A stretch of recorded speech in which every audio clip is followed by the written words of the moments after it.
And through the door, we find ourselves in the extremely distorted part of the palace. Very similar to last time, minus a lot of giant butt statues and symbolism thrusting its way out of the floor. To be honest, that's kind of less interesting. It's just gold, floating staircases everywhere. Sort of like a marriage between an MC Escher painting and bringing it back from last time, like a Mario 64 level. Or, well, at least Mario Galaxy, because it's got a little bit better fidelity than that. Yeah, I gotta say, Persona developers, are you already running out of ideas for these sections? Because it's the second palace of 36, I assume, at this rate.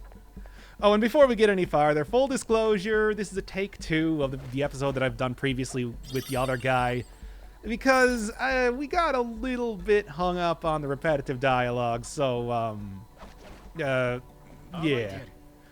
Oh, and I did miss a chest directly to my right there. Despite how ridiculously linear this section is, I still managed to mess up some of it. And a very suspicious wall over here. Madarame, being a master of deception and forgery, was able to completely fool the Phantom Thieves by hastily wallpapering over a hole to prevent us from walking through. But worry not, Ryuji is... I mean, I also saw it too, but... Yeah, not the sharpest tool in the shed, as always. Our intrepid heroes. Yes, Yusuke. We certainly would have. I mean, well, you know what? Give Ryuji his accolades. I feel like I've maybe been a little bit too harsh on him throughout this entire playthrough. I like the guy. It's just, you know. You know what I'm talking about. And new mechanic, teleporting. Running through. I gotta wonder if in palaces, we've certainly explored a lot of strange stuff, but having your atoms disperse and be put back together in a different spot might work out for shadows. I wonder if there's going to be any sort of long-lasting consequences for any of the actual humans here. And this area does have a lot of ties to like forgery and illusion, even in spite of the obviousness that the last puzzle was. We need to find the differences between the various Sayuri paintings. Sayuri. Which I barely remember, I'm going to admit right now. I know she doesn't have a blue shirt. And then one really quick look around there. Cut right back to... Check out the fake one. Well, yes, they're all fakes. We're not going to find the... Oh, right. They can't tell the difference between a palace and real life. So, there is a question that comes up here, which is, why do we not just have Yusuke dealing with... Why does the main character have to make this call in the first place? I was kind of wondering if Yusuke was just going to say, it's like, nah, dude, this is the fake one. And no, he's really putting it all in my hands. I wonder if we are going to ever get a point wherein one of the new party members... By the way, I'm down to 69%. I do want to point that out, as always. It's an important part of my brand, I guess. Yeah, I do wonder if one of the party members later on is going to be like, no, I'm going to head up this mission because I'm the one who's going to be most affected by this, rather than leaving Joker to do everything. Technically, we're still doing this mostly for the fame and fortune, given that we are selling some of the treasures. It is something that hasn't come up yet, but I could easily see it. It's sort of strange that, like, in the future areas, provided those are actually happening, that we haven't gotten anything from Najima accusing us of being very selfish in our desires, or at least partially selfish in our desires to try and change the hearts of people around us. I mean, I was talking about last time, maybe there is some sort of like overarching plot that is going to be revealed where this was very much a constructed sort of scenario over time. Especially with the way that website, this one website talking about kind of a mysterious circumstance that happened at a inner city school in Japan. Suddenly blew up overnight to the point that, like, Yusuke, why would he even care about that? Does he even have, like, access to the internet or anything to be able to, like, read news on stuff, much less go to websites? Has still heard of the Phantom Thieves. I don't know. It's suspicious, if you're asking me. Perhaps we'll find out the bald sunglasses guy maybe knew more about the Phantom Thieves than he was letting on. And that the original reason that he went after the main character, Joker, in the first place was because he kind of, maybe even like through supernatural means, knew what was going to be happening eventually. And that was going to be able to just further his goals in one way or another. Maybe. No. I don't know. As you know, I like doing theories on this. It's always pretty fun. Then why did you let me... Anyway, that is an actual, like, enemy that just kind of spawns there. There's only actually one enemy in this entire area. Everything else gets spawned if you choose the wrong painting. And then I guess you can, like, get a first attack on it. I did not realize that when it happened, though. Yes. Ugh. Character's still very confused at what's going on. If they read the pamphlet, they would actually know. It specifically says in the pamphlet that this is the Golden Vortex wing of the museum, wherein the great Madarame's forgery arts are on full display. See the many different types of Sayuri paintings, the incredible golden atmosphere that is created through his greed. And please do not tear any of the wallpaper off, because that is part of the exhibit. You know, to fool you. It's all right there. You made such a big deal about picking it up in the last episode, and as did I, and yet they completely ignored what it says in there. The gift shop is through this way. They should know that this is kind of like the main draw for the museum, and yet they're still very confused. I mean, ain't that just like, it's like, oh, I want to pick up a pamphlet for, you know, like for a souvenir without actually reading it. They put a lot of work into the design of that. Why, yes, Anne. Yes, it is. Yeah, I mean, it's much like the last palace, too. The distortion just gets worse and worse, and things kind of get goofier and more arbitrarily video gamey as you continue on. A blank card? I don't know, maybe you're able to copy in a skill? I'm going to have to check that out. Just tiling each one of the areas with the... Oh, and now it just stopped. The distortion got so bad, it rolled over and became completely normal again. That is kind of a theme in this palace, where it seems like the developers really could not decide if they wanted the palaces to be like a mostly normal, like, place that you would find in reality, or if they wanted to be completely wacky crazy like you saw in the Golden Vortex. Boy. What? I guess it's a good thing that Madarame has the sight of a Metal Gear Solid guard, because otherwise, how would we have been able to even walk through that door? Well, anyway, yeah, there's a treasure. Big hazy thing as last time, and that is actually a very accurate translation. Yahoo konnichiwa, Morgana says in the original thing. I mean, I guess I'll give the translators props for being accurate. Yeah, what could it possibly be? I mean, well, you think about it last time. It would be an object that holds extreme value to Madarame. It'll be something that will transform into something different as you walk out. Let's just say here it's going to appear as, well, it'll be money, right? So it would appear as a giant pile of gold in here, and then it would transform into a giant pile of cash when we walk it out, right? I mean, what else? Like, there's nothing else that, you know, Madarame would have an awful lot of pride and you know, adoration for. Something that he would be totally known for that would appear as here. Nah, self-portrait has got to be what it is. There's no other possibilities. Definitely not.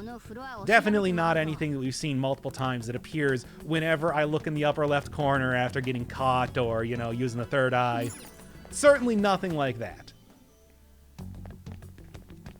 These characters are kind of stupid. Anyway. Speaking of third eye, you can figure out which one of those things actually drops stuff, but it's also easy just to break everything too. Maybe it'll be a tiny like gift shop version of the font of creativity, the font of innovation. Now, as you remember, we were really trying to avoid going through here with 5 members, but we do make sure that as soon as we get directly next to Madarame to press all the buttons that we possibly can. We're the best Phantom Thieves.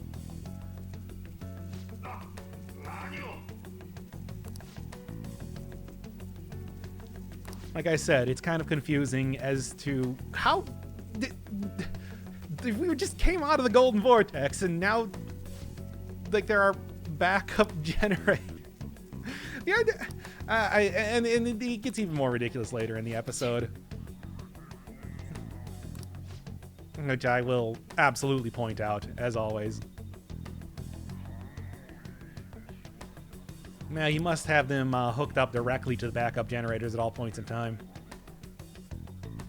Well, you know, they immediately are able to power the entire building otherwise. If only you could just, like, cut the electricity at its source, and then you find out that, like, the electricity is some sort of lightning monster. Hey, it's clean energy, provided directly from demon power. Synergy, if you will. Because sins. Get it? Oh yes, also I figured out in DaVinci Resolve how to make color text. Expect that to come up a whole lot now. That's not true at all. I don't know how to make individual words that, just the entirety of the text in the box. Oh well. Besides, I'm also not going to put that much work in there.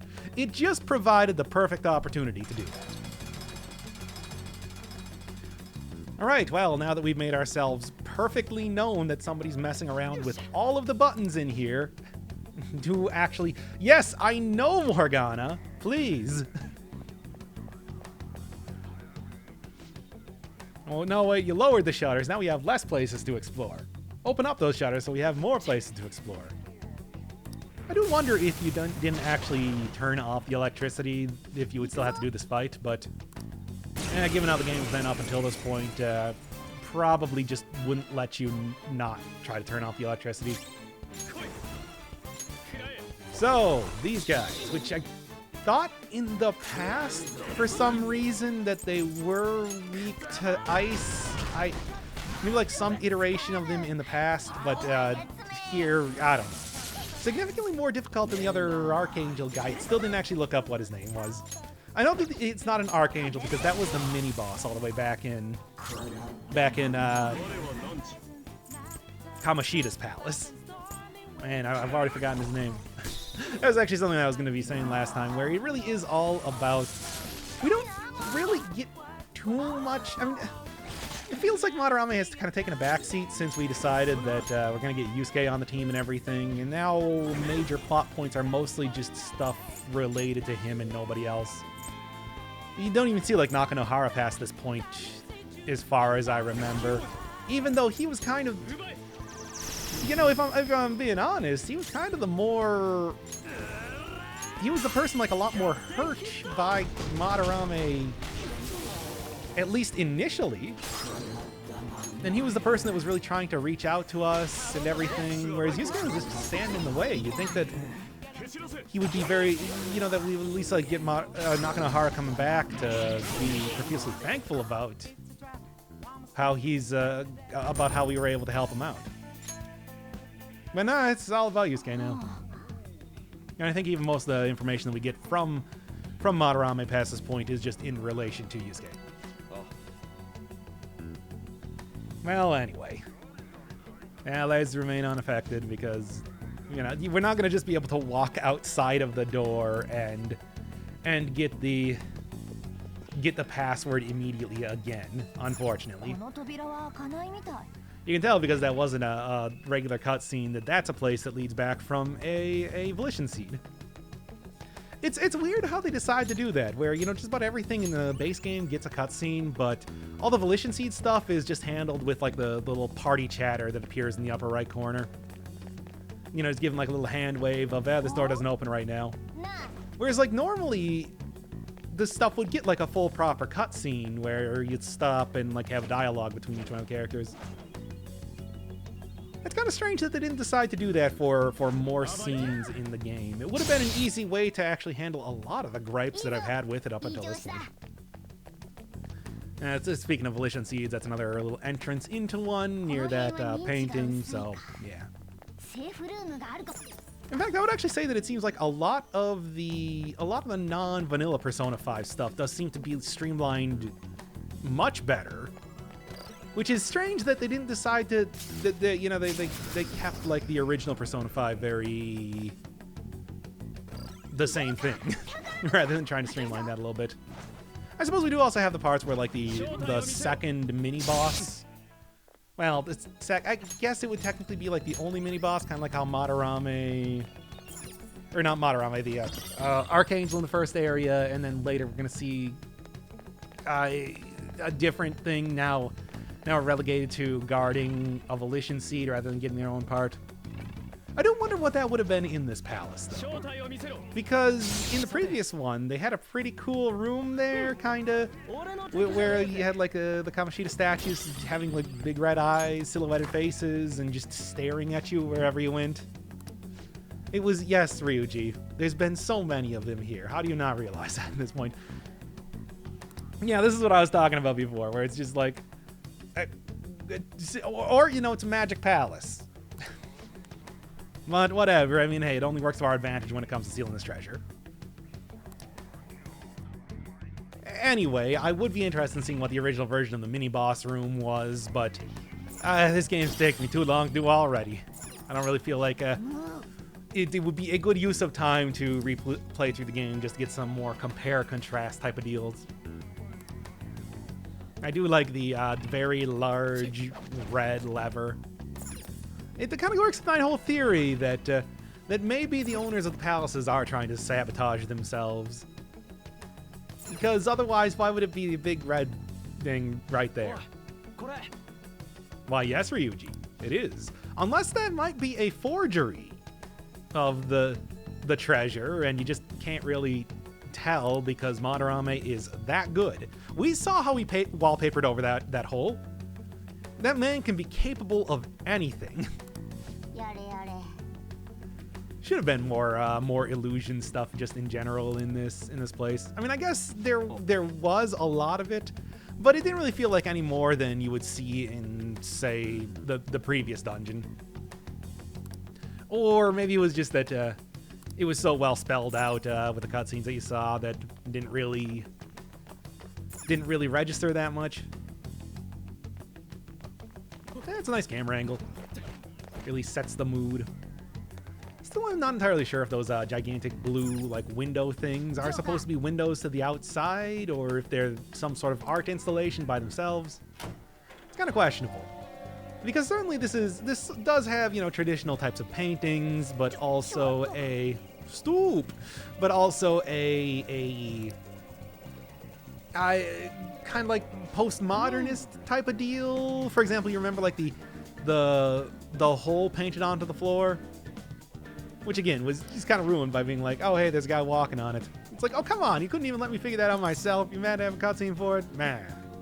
Yeah, and I said that it's like this is a take two because I complained too much about the dialogue. How's that any different from a regular episode now, isn't it? Well, it was extra bad. Whatever.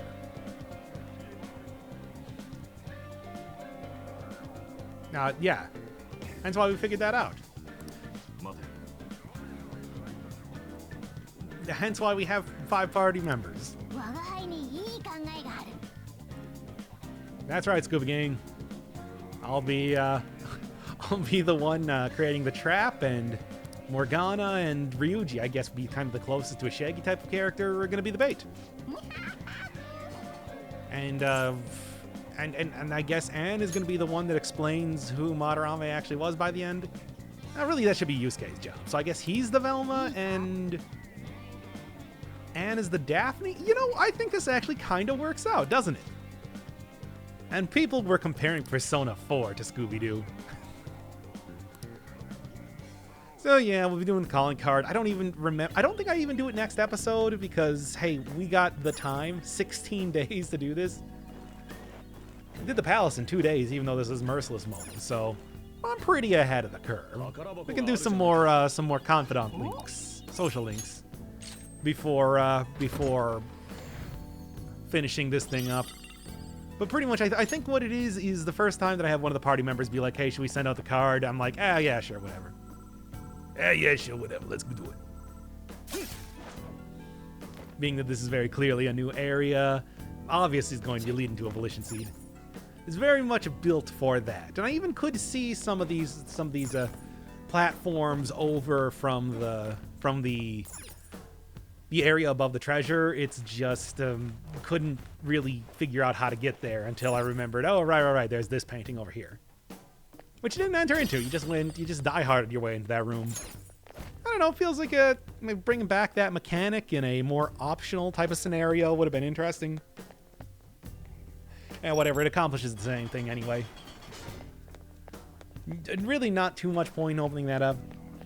I do really like the Volition Seeds entirely. It's having like this optional content here and everything makes it makes the gameplay at least a little bit more interesting. And then yeah, that's what I'm talking about with the mini boss. I'm gonna guess that each one is gonna have a mini boss taken out from the regular palace, procedure, flow, whatever you'll call it, and then put in charge of guarding one of these persimmon rocks with an orb in them. I've seen a lot of places like this. Oh, okay, you're already fine. And oh man, it's this guy. I remember he was a really tough, like, end-game boss back in Persona 3, but I don't remember why. Maybe it was because he was immune to physical attacks or reflected them or something. I remember he had the most powerful ice ability in the game, Casitas, if I remember that right. This guy's also got some real powerful physical attacks. Like, oh man. Don't worry, Yusuke. I'll get you fixed up after we're done here. But first, yeesh. Really bringing out a lot of the technicals and the like here to try to get the most damage that I possibly can. And even then, it's a good thing that I have the guy that Ryuji, please. And then they also get controlled too. Thankfully, we still have the worst versions of healing skills and everything like that, so it's not too bad. And like I said, having the persona that is immune to physical attacks helps out a lot. Although I took out the Negamata just to try to get some sort of something. Doesn't really help when all of your other party members are out of commission or controlled right now, though. Neat looking attack, but also reminds me I should probably go and put back on the physical resist guy again. Well, at least he isn't immune to everything. Yeah, and I'm even looking around here, and it's like, do I have anything that would be better with Garu on him? No, not really. And at least still got the technicals and everything. Didn't knock him down that time, though. I do miss back in Persona 3 when you were able to attack an enemy with their weakness a second time to make them lose a turn, like have them be unconscious or some sort of something like that. That would be very helpful here.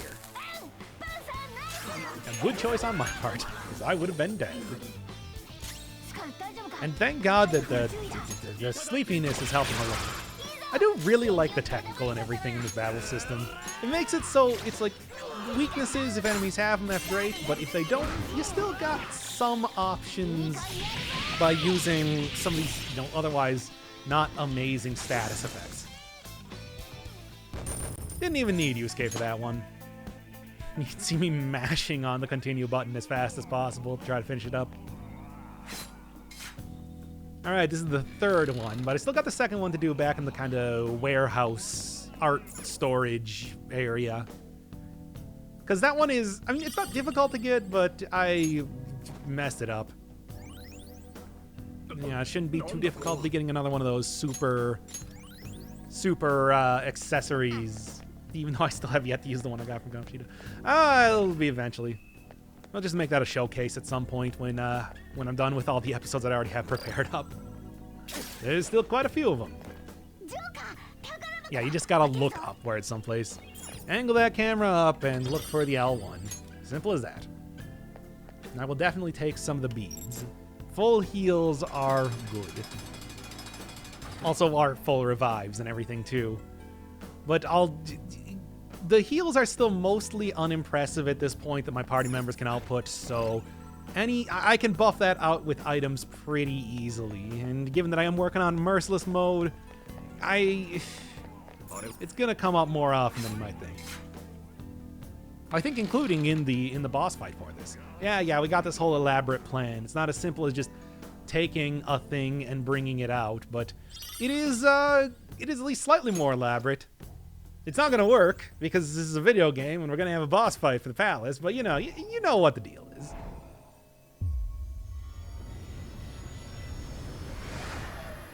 Just gonna mash these three things together, and yay! It's the crystal vanity, but still, that's pretty cool, right? And we'll just have to go talk with Jose later. And then leaving, I was gonna just end the episode here, but Velvet Room has other ideas. It's just another new mechanic that I'm gonna guess is probably specific to the Royal. At least I didn't see it when I was playing Vanilla. The electric chair. You can turn Persona into items. But the items that I could have possibly turned any of my Persona into, I kind of missed because I didn't get that chest at the start of the Golden Vortex area.